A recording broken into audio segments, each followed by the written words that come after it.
Bonjour à toutes et bonjour à tous, ici FP pour Best Kicker.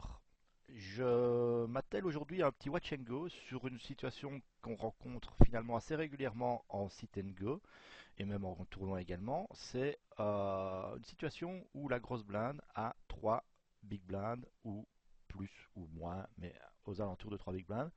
Et on a souvent tendance à dire qu'il faut push any two card dans ce cas-là, ou payer any two card.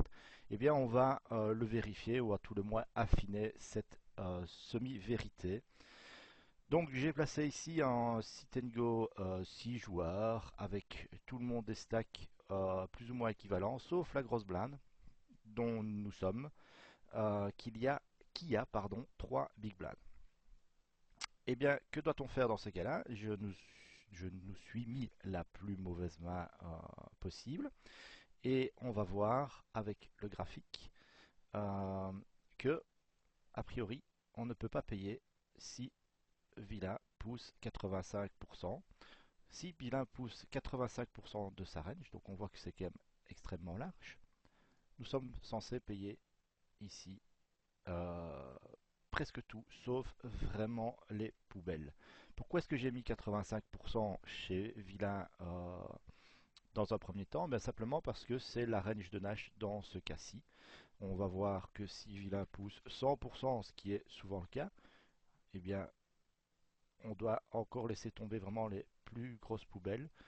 Mais on voit également que payer avec 3 et 2, c'est une différence de moins 0,33.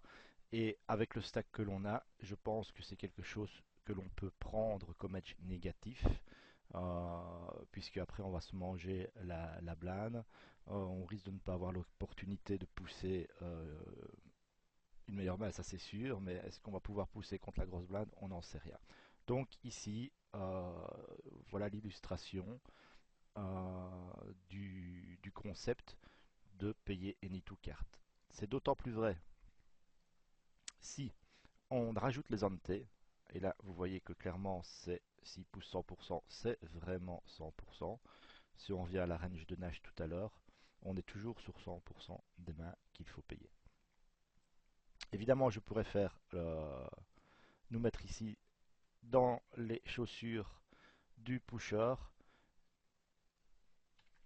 et on voit que s'il nous paye 100%, on peut laisser tomber nos poubelles. Alors, que faire avec ces poubelles? Soit vous les laissez tomber, euh, soit une autre solution qui peut fonctionner